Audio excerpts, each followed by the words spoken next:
Good to hear from you. Happy to be here. ENN brought to you by Security Dodge. Go see Michelle Scalisia. Come get some. Yeah. I'd like to start off by saying good evening to all of us. Clown show! Clown show! Clown show! Clown show! And I'd like to say good evening to Don. I think we are the official show of High. And to myself. I didn't listen to anything you just said. And lastly to Michael. And It's this was not just an a arrangement. marriage, it's an arrangement. How about we also start off by saying hello to Brian Dable on the loss to the Commies. Competitive game, disappointed in the outcome. Proud of the way the guys competed. Thought our quarterback played well. Play here or there that we came up short on, and that's the outcome of the game. But I thought there was improvements made, particularly on the offensive side of the ball. Red zone, third down, effective running game, efficient passing game. We went for it there at the end of the game. Thought our chances were good, throwing it to Malik with Daniel. The competing, the competition, the competitiveness, could compete, lots of compete. They were competing up a storm. He had some stare downs in that press conference yesterday. Oh, you're talking about this part? Yeah. You concerned with your job? Yeah, I mean, I've done this for a long time, Pat. You know, my focus is on our football team. That's the famous stop coaching, Pat. Stop coaching, Pat. I think that Brian Dable and John Tortorella have a lot in common. They both hate Pat visceral Leonard? hate Yeah. for Pat Leonard. Listen, Pat's, I understand. Stop coaching, Pat. We did this last week with the clown show questions. Wait, did you say clown show? Clown show. Clown show! Clown show! Clown show! Clown show! Pat's question isn't clown show, but it's definitely trying to get a bit of a reaction. It's week 2. Are you concerned about your job? It's a bit. And I understand, Michael, you defend it because, hey, you're trying to get a reaction. Be careful when you're covering the team. If you're parachuting in and you're trying to write an article about the Giants, you're not normally there all the time, then I guess that's what you want. You want your viral moment, but you're not doing yourself any favors trying to build a relationship with a coach you've got to deal with every single day. When that's the question that comes up after 2 weeks. Now, I guess it's a legitimate question, but what do you expect the coach to say 2 weeks in? It's really, I mean, listen, I always defend the media, Don. It's not a Yeah. legitimate question 2 games in. No. Yeah, if we're... I mean, if you're we're asking sitting Daniel at- Jones, are you concerned about losing your job to Drew Lock? That might be more if he had played poorly. But are you concerned about losing your job in week 2? How about if they were 0-4 right now? I still think it's early. Here's where I don't know what the line is, but it's not 2 weeks in. No. But everybody's thinking about it, and I guess that would be Pat's defense, is that, hey, people are talking about it. I get it, but... the Fans are Giants talking aren't about firing after 2 weeks. Fans are talking about it, but it's not a legitimate conversation among NFL experts that his job's on the line. Now, if there had been an article written, sources say Right. he needs to win the next game and he's out of, then it becomes a topic of conversation. To me, that's just trying to create a moment. And then, listen, Pat's a big boy. He can handle it. But when you're there every single day and you got a job to do to cover the team, you're not helping yourself at all, because that stare down's telling you that he's probably not a big fan of you and getting any information. I know Dable's kind of salty and difficult to deal with, but I just thought that was unfair timing by Pat. And then also Daniel- our very own Jordan Ronan got the stink eye from him, too. Oh, he did? What did Jordan do? He was pressing him on why he didn't have a backup for Gano. Oh, here it is. Yeah, because we thought Graham would be okay. He got hurt chasing down a hamstring. He didn't hurt his groin. He hurt his hamstring. But Brian, are you saying that you can't hurt your hamstring running with favoring the groin? I'm not a doctor. Isn't that part of the deal that you have to, that it is a risk? Like you had the same thing last year with him. Like he came in with an injury. You're taking a risk that it could get re-injured. Why not have it? I mean, anybody can get injured, Jordan. So, again, he was chasing. I got you. He was chasing a kickoff return. He pulled his hamstring. I'm not making excuses. Was your design? Whose decision was it not to activate him? Yeah, we thought he was good. We thought he was good. Yours or? Yeah, all the decisions that are made are mine. Well, let's see. So, Kayvon, Brian, are we the only ones who like Jordan? Well, listen, he's doing his job. Yep. When you're doing your job, you're not always popular. Now, they thought he was ready to go. And I guess they thought Gillen was okay to kick the extra points. He had been practicing it, and he looked like he was fine. Obviously, he wasn't fine, and then you had to pivot. I mean, if Michael, how many guys are you going to have 2 kickers active? No, that's why I don't blame him like that. everybody does.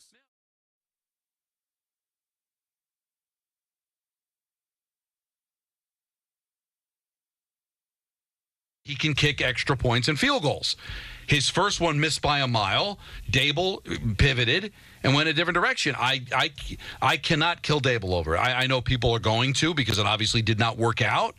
But if he's ready to go and you think you have a punter who's nailing kicks in pregame, well, then why would you have 2 kickers active? It just doesn't make sense. The only thing I would put any blame on a coaching staff, like in baseball, you've got to have that third guy that can catch in an emergency if both catchers get hurt.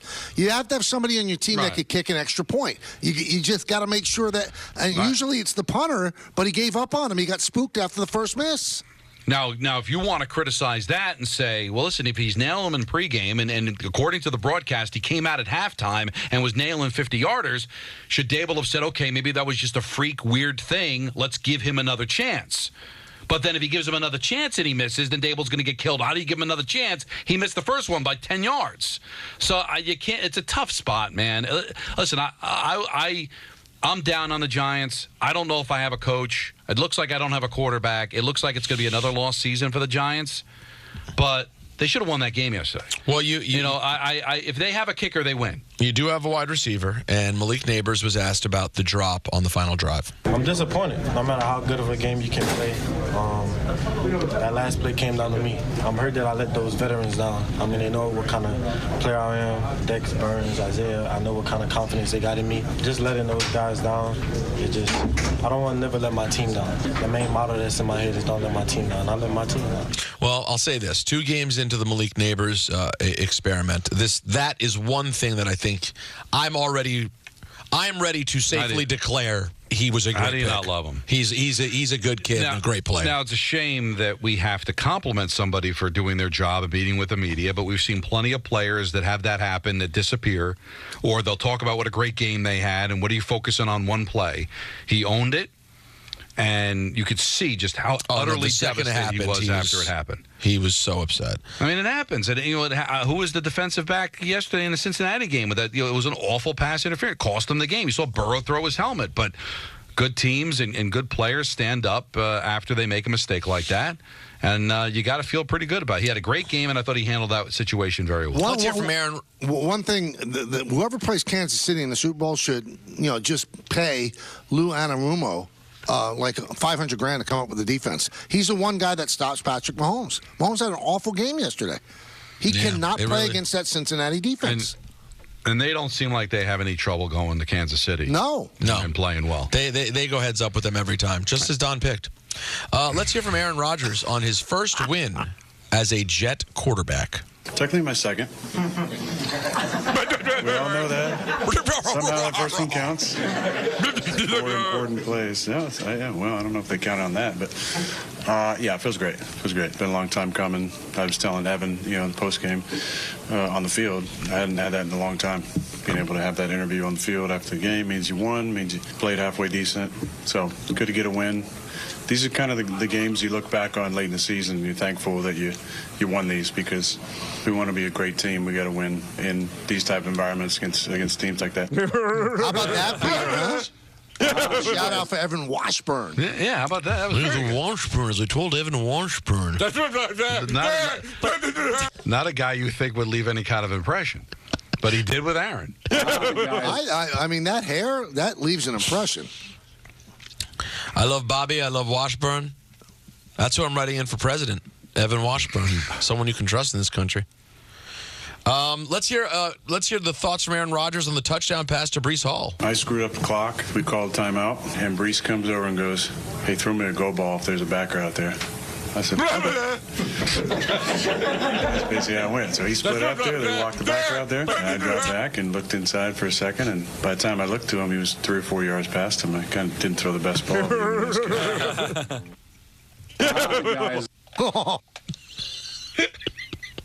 Stop coaching, Pat. You know what bothers me? I don't know what's real Don or Enco Don. Those were all fake Dons. Those are all fake. But there was real laughter in the clip. And then I added.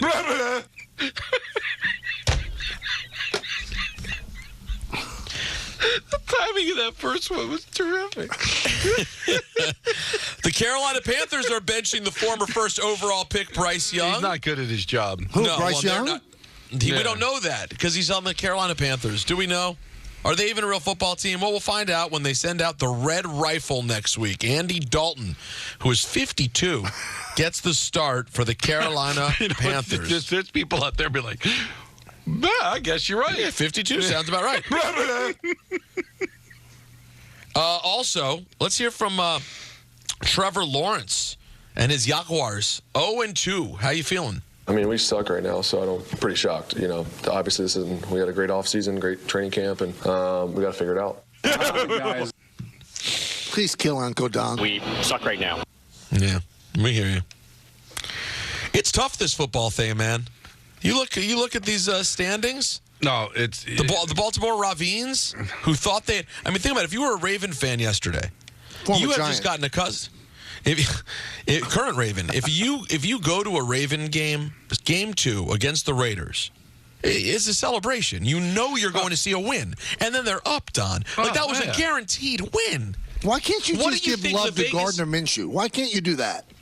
Hey, listen, I give props to the Minshew. He got himself a nice win. But what do you think the odds were when they were up? When the Ravens were up, by 10, 10 points? What do you think the payout was on if you could have bought in to buy the Raiders to win that game outright? $1 trillion to 1. I think maybe $1 trillion to 1. It could have been something you could bought a house with it. And also, was I talking about it with you, Peter? That if you wear a mustache, you're that guy. Very often, yeah. Because there's no way that you think it looks good, and unless you're doing it for charity, you're just being that guy.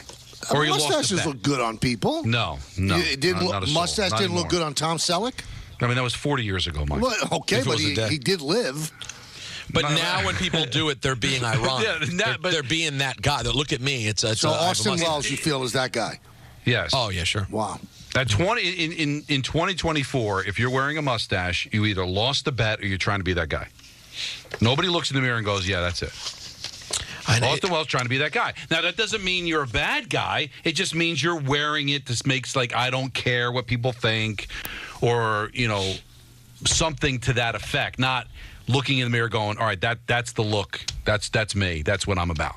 Now, the Denver Broncos find themselves 0-2. Sure. And Bo Nix may be that guy because he was asked about the interception that he threw in the end zone.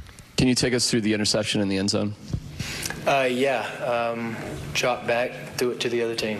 Wow. That's not Malik Neighbors. My guy wouldn't do that. No. The Carolina Panthers are benching the former first overall pick, Bryce Young. He's not good at his job. Hey, do you want to hear something I bet you didn't know? Both of you guys didn't know this?